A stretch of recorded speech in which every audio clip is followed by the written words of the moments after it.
No sea pobre y no sea arrodillada a los gringos.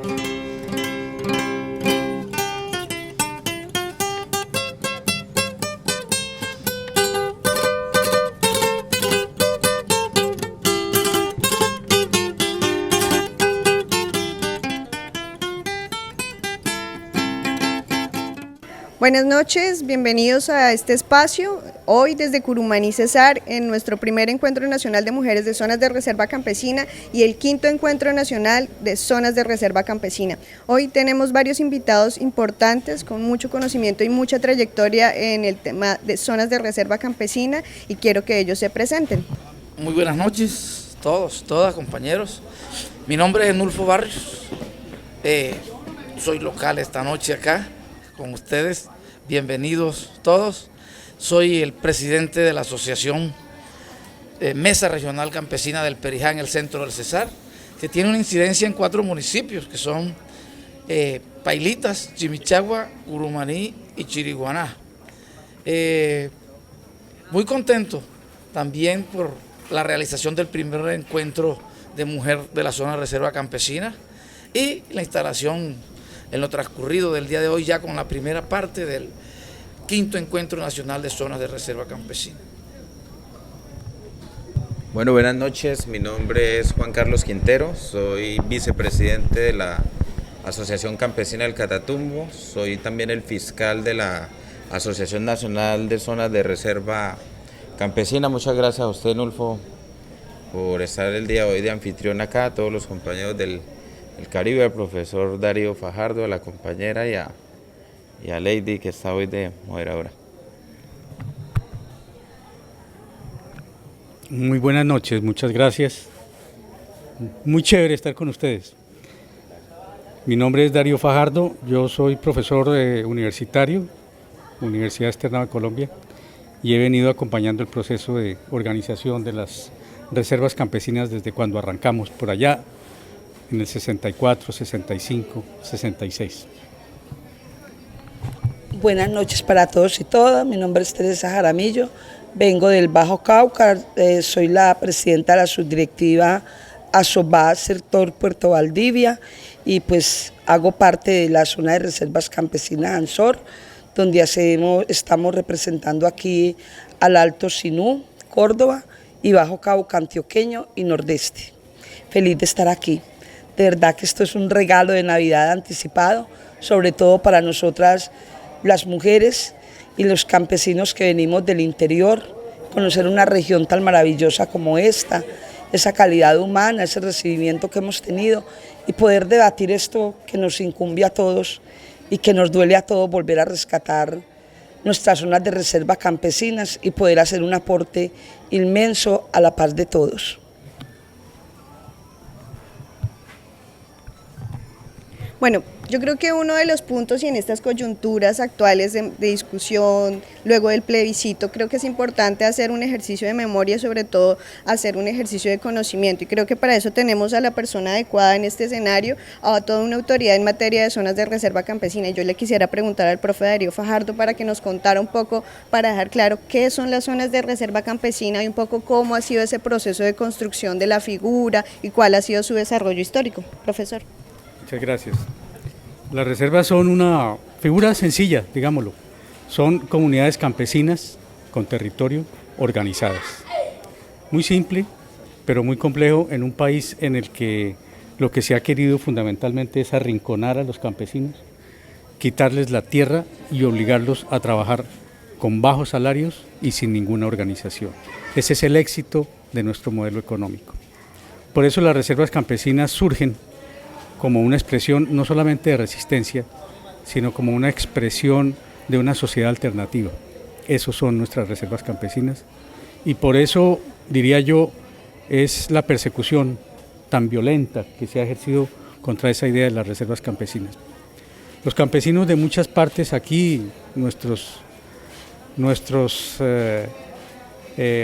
gratísimos colaboradores, impulsadores de la zona de reserva campesina del Cesar, conocen esa larguísima historia de la búsqueda y la lucha de los campesinos de la costa por cambiar sus territorios, por construir, hacer espacios de vida y la violenta arremetida que tuvieron del latifundio, del paramilitarismo y del propio Estado. Es decir, cada rincón de nuestro país está lleno de historias dramáticas, dolorosas, pero lo interesante de este momento es que en medio del acuerdo de paz que nos costó tanto conseguir, logramos celebrar este quinto encuentro de las zonas de reserva campesina. Yo diría que es histórico, porque las reservas campesinas nacen en medio de la guerra contra los campesinos, y este encuentro, que se ha celebrado en la mitad de un acuerdo de paz como el que estamos celebrando, tiene que decir mucho para todos y cada uno de los colombianos y de las colombianas. Vale decir que las reservas campesinas están presentes en la memoria de muchas comunidades, porque nacieron por allá en el Sumapaz en los años 20, después durante los años espantosos de la violencia, los campesinos tuvieron que encontrar refugio en las montañas por allá colonizando, y lo que organizaron fueron sus colonias agrícolas. Después, en la época del presidente Belisario Betancur, se intentó un proceso de paz, y es muy interesante que cuando se intenta ese proceso de paz, surge ya la figura de la reserva campesina en el Caguán. Es decir, esto tenemos que saberlo valorar, porque es una figura que está muy atada a la paz, a la búsqueda de paz, es decir, campesinos haciendo paz. Y hoy la coincidencia es preciosa, en medio del acuerdo de paz, nuestro quinto encuentro de reservas campesinas. Gracias, profe. Bueno, ya, y en el marco concreto del evento en el que estamos, yo creo que es importante que tanto Enulfo como Juan Carlos nos puedan contar, o les puedan contar a todos, de qué se tratan los encuentros nacionales de zona de reserva campesina, nos cuenten dónde han sido los anteriores encuentros y de qué se han tratado, porque cada encuentro nacional ha tenido una temática concreta. Entonces, cuéntenos de qué se ha tratado. Bueno, los encuentros nacionales de zona de reserva campesina son los máximos espacios de liberación política de nosotros los campesinos que tenemos esa apuesta. Por ello se trató de no dejar pasar este momento coyuntural sin realizar este quinto encuentro. En cuanto a lo cronológico de los encuentros, el primer encuentro nacional de zonas de reserva campesina se celebró en Magdalena Medio, en Barrancas. El segundo encuentro se celebró en Corinto, Cauca. El tercer encuentro fue realizado en San Vicente del Caguán. El cuarto encuentro, fue realizado en Tibú, norte de Santander.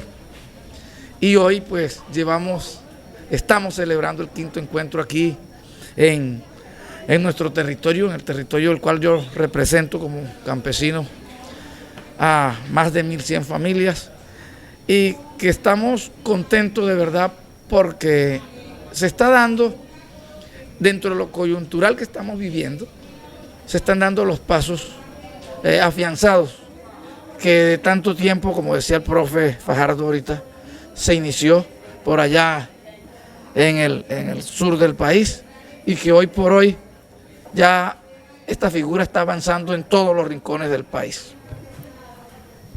También los encuentros han servido como un escenario de encuentro de todos los campesinos de las zonas de reserva campesina del país. Hoy existen 54 procesos de constitución de zonas de reserva campesina. Estos encuentros nos han servido, uno, para ir más allá de lo que está establecido en la ley 160 y en el decreto 1777, y es la consolidación de nuestro programa nacional de zonas de reserva campesina, nuestro sistema de zonas de reserva campesina, que son unas propuestas más allá para hacer unas zonas de reserva campesina mucho más abiertas al país, mucho más encajadas del campo hacia la ciudad.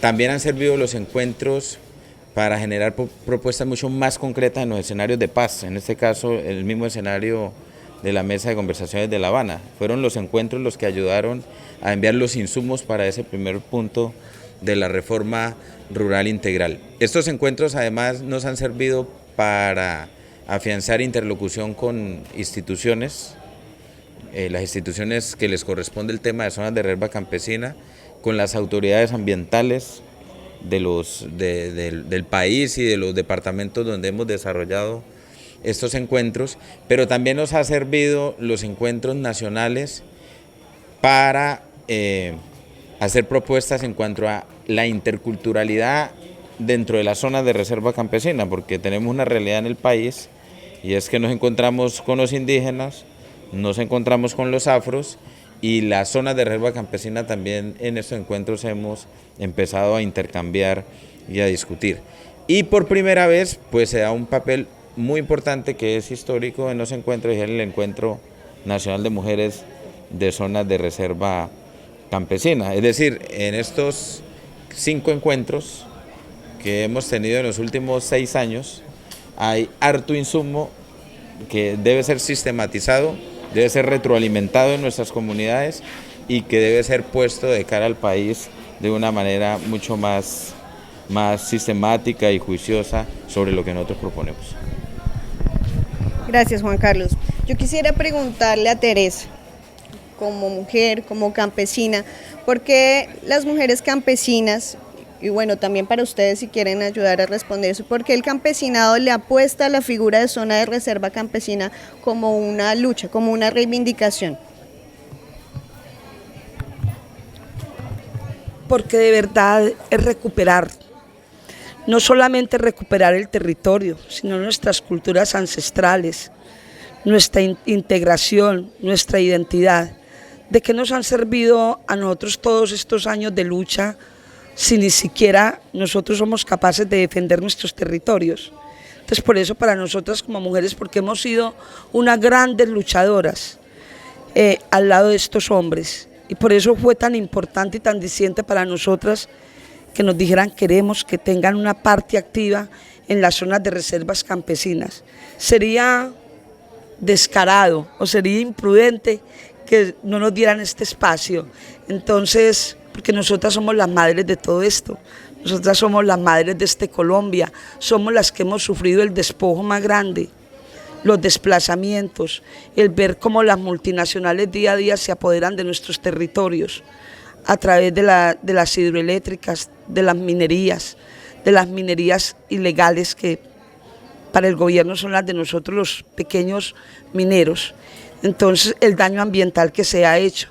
Para nosotras es un honor como mujeres estar ahí con nuestros compañeros en esa lucha y en esa defensa de zonas de reservas campesinas donde vamos a poder retornar a nuestros hijos a la cultura campesina que se ha perdido. Y se ha perdido por eso, porque somos desalojados de nuestros territorios, porque estamos hoy acá y decimos esta parcela es mía, pero llega el minero y dice no, es que el subsuelo es de Colombia y eso ya pertenece a la minería. Entonces es doloroso, ya con esas zonas de reservas campesinas, al menos vamos a poder decir son nuestras y nos las van a respetar y las vamos a hacer valer. Bueno, yo quisiera también en la coyuntura, también volvemos, luego del plebiscito, que se vuelve a revisar el acuerdo, quisiera que nos contaran un poco cómo quedó la figura de zona de reserva o cómo se trató el tema de zonas de reserva campesina en el nuevo acuerdo. Profe. Bueno, realmente hay que decir que la figura de reservas campesinas en el acuerdo tiene una fuerza extraordinaria. El primer punto, el punto agrario, le da un reconocimiento muy importante que no nos imaginamos que fuera a ser así, pero de todas maneras allí tuvo presencia la figura, y no solamente tuvo presencia y reconocimiento, sino que la reivindicación que se está pidiendo desde el mundo campesino colombiano es que se cumpla la ley, porque nosotros por ahora estamos exigiendo que se cumpla una ley, es decir, le estamos exigiendo al gobierno que cumpla una ley que el mismo Estado expidió y aprobó. La ley 160 de 1994 establece la figura de las zonas de reserva campesina y el Estado no ha querido darle cumplimiento. Y es muy interesante que cuando se logra poner en marcha las primeras reservas campesinas y el decreto reglamentario de la ley 160 es a través de una movilización muy intensa. Las marchas que se hicieron en el sur de Bolívar, en el Caquetá, en el Putumayo, en el Meta, en el Guaviare, gracias a esas movilizaciones se logró mover un poquitico al Estado para que reglamentara la ley y pusiera en marcha las primeras reservas campesinas. Pero así lo que nos muestra es que son un resultado de un forcejeo violento frente al Estado. Y desafortunadamente esa historia vuelve y se repite, porque inclusive en el gobierno anterior el ministro de Agricultura llegó a decir que las zonas de reserva campesina eran unas republiquetas independientes, y con eso nos quisieron perseguir más. Y es muy importante que la gente conozca la lucha de los campesinos por interlocutar con el Estado, porque nunca han querido plantearse su desarrollo y su existencia al margen del Estado, todo lo contrario, siempre han querido formar parte de ese país que tanto queremos y por el que tanto hemos sufrido. Las reservas campesinas nacen en el marco de una ley que establece el Sistema Nacional de Reforma Agraria, nada menos. Es decir, las reservas campesinas en el corazón de toda una articulación institucional. Frente a ellas, el Estado ha debido verter toda su capacidad técnica, de recursos, su reconocimiento territorial, y lo que ha ocurrido es todo lo contrario, se ha marginado el Estado. Hoy el mismo proceso de paz obliga al Estado a ponerlas en primer lugar en el acuerdo de paz, y esto para nosotros nos satisface muchísimo, muchísimo, pero eso no quiere decir que no sepamos que la lucha va a ser muy larga, y afortunadamente tenemos una población campesina, de mujeres extraordinarias, como Teresa, como tantas otras compañeras, los jóvenes que nos acompañan hoy, los viejos con su sabiduría, con su memoria, los jóvenes, es decir, tenemos el universo colombiano empujando las reservas campesinas. Bueno, profe, yo quisiera retomar algo de sus palabras y efectivamente es histórico también, viene de hace mucho tiempo los señalamientos y la estigmatización hacia la figura de zona de reserva campesina. Hemos escuchado de todo, republiquetas, guaridas de delincuencia, que no se quiere el desarrollo, zonas de reserva cocalera, entre otro tipo de cosas que además son contrarias a lo técnico, a la realidad, que no tienen ningún fundamento real. Yo quisiera, y además que se fortaleció, o sea, toda esta estigmatización se hizo mucho más profunda y mucho más estricta ahorita en previo al plebiscito. Yo quisiera preguntarle a Nulfo, ¿por qué crees que los defensores del no, que quienes estuvieron promoviendo de manera concreta el Centro Democrático, estuvo tan fuerte señalando a las zonas de reserva campesina como uno de los puntos que se debía negociar, que debía sacarse dentro de los acuerdos, que se debía volver a revisar? ¿Por qué crees que pasó eso? Bueno, ladies, pues para nosotros que hemos sido los perseguidos, los marginados y que hemos estudiado el caso, tenemos claro que aquellos que proponían el no al plebiscito son las personas que tienen la concentración de la tierra en Colombia. Son los dueños de las megacultivos, monocultivos, son los dueños de la ganadería extensiva y son también los que gobiernan este país. Y quien gobierna este país es quien se queda con los dólares de la megaminería.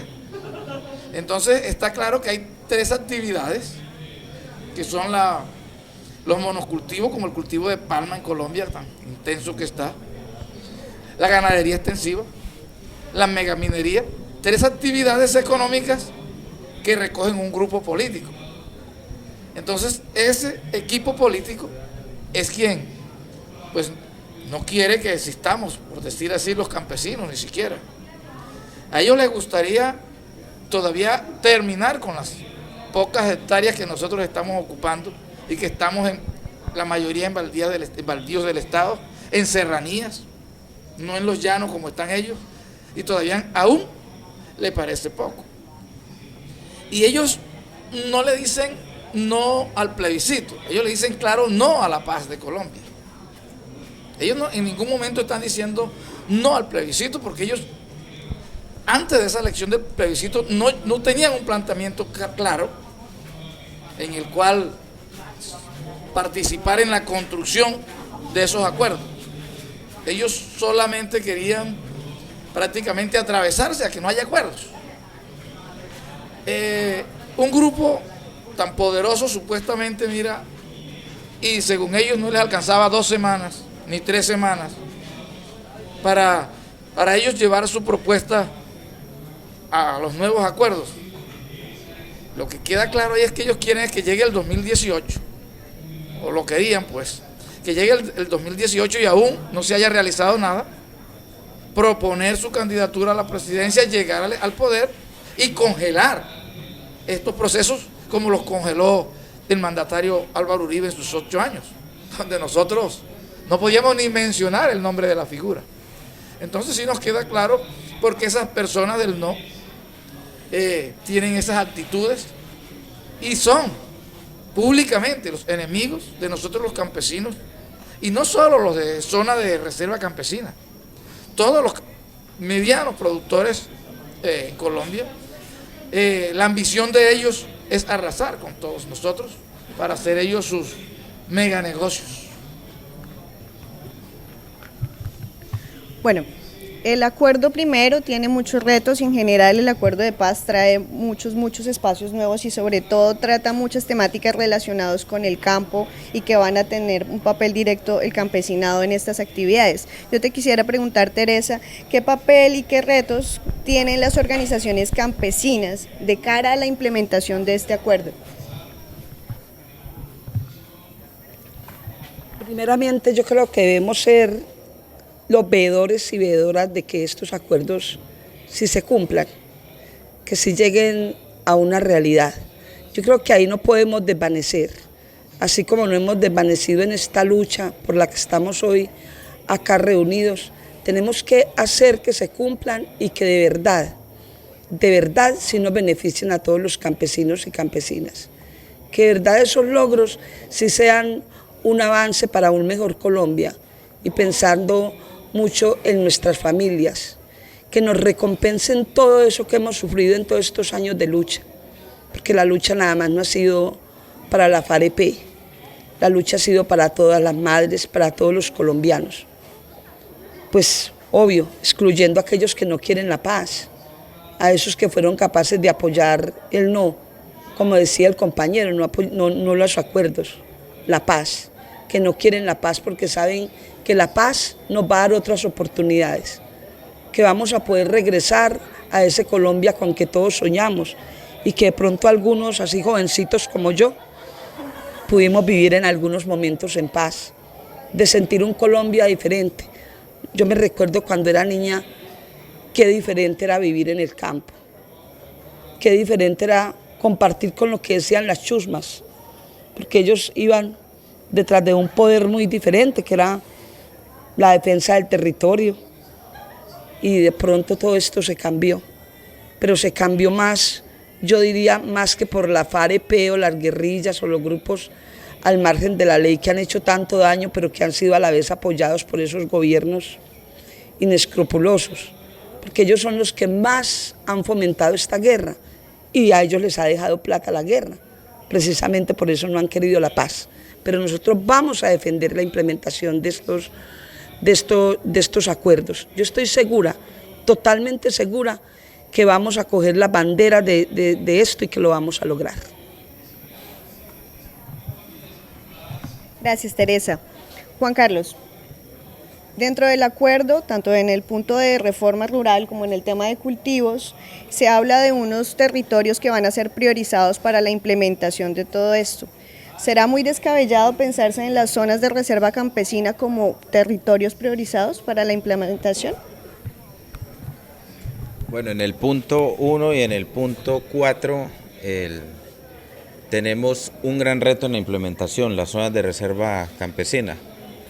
En el punto 1 tenemos que, ojalá de este quinto encuentro, tener claridad sobre cuáles van a ser las zonas priorizadas de los PD, de los planes de desarrollo con enfoque territorial, de los programas nacionales de vías de electrificación que están plasmados en la reforma rural integral y en el fondo mismo de tierras, profesor Fajardo, ¿cierto?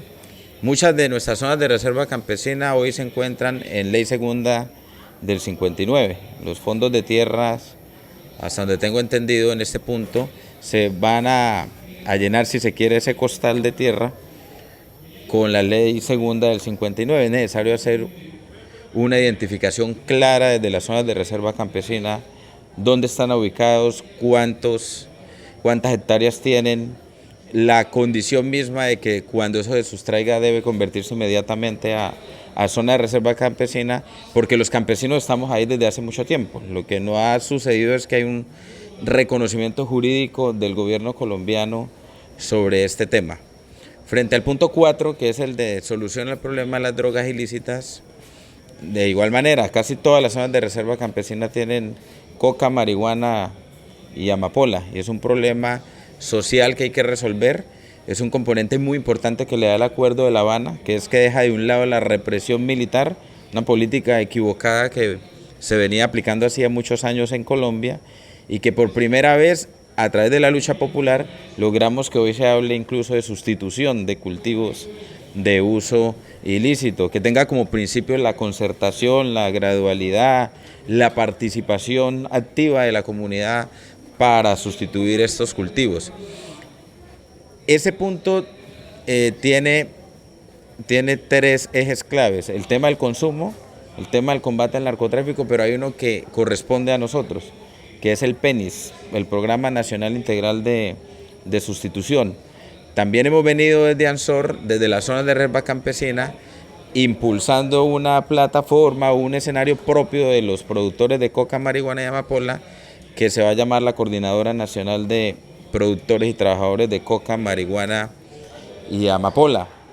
Ya hemos avanzado en la identificación de 20 municipios priorizados, que involucran los municipios con más coca en el país según el CINSI o la ONU-UDC, ¿cierto? Y que priorizan, la mayoría de esos municipios están dentro de zonas de reserva campesina. Nosotros hemos dicho, las zonas de reserva campesina son iniciativas agrarias de paz, el gobierno debe empezar por ahí, porque lo que hace la zona de reserva campesina es aportar precisamente a superar un problema social como son los cultivos de uso ilícito en Colombia. Entonces, claro está, nosotros debemos ponernos ya en sintonía de identificar estos elementos para hacer la solicitud formal ante la comisión de implementación que se instaló fruto de los acuerdos de La Habana. Gracias, Juan Carlos. Profe, hay dentro de los puntos contemplados está el fondo de tierras. Tenemos un aspecto que es formalización de la tierra y otro aspecto que es la entrega y la adjudicación de tierras a campesinos sin tierra, con poca tierra y a otros beneficiarios. ¿Cómo va a funcionar este fondo de tierras? ¿Cómo podríamos desarrollar un poco más este funcionamiento? Y sobre todo de cara a aquellos campesinos sin tierra, aquellos que no tienen ningún tipo de propiedad.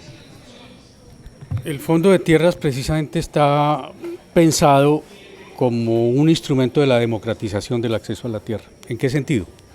Hay una primera cantidad de tierras, que son 3 millones de hectáreas que se han identificado difícilmente, tierras baldías, tierras ocupadas, usurpadas a la nación, tierras que forman parte o que deben formar parte de los procesos de restitución de tierra, es decir, tenemos un gran globo de 3 millones de hectáreas que es muy importante.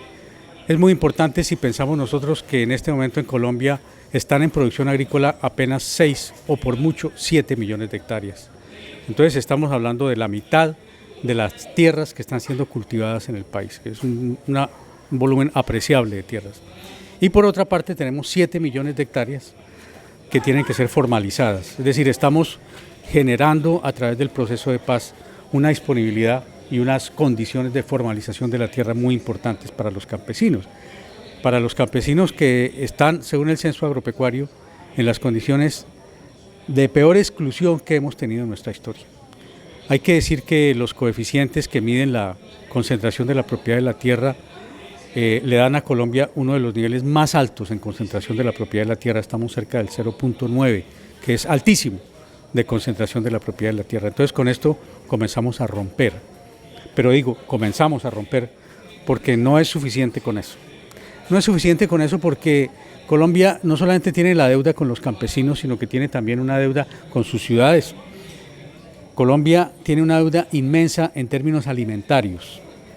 Colombia en este momento está importando 11 millones de toneladas anuales de alimentos, y esto es absurdo que un país con el potencial de producción de alimentos que tiene Colombia esté importando simplemente para garantizar que unos grandes terratenientes tengan tierras ociosas, porque son tierras ociosas.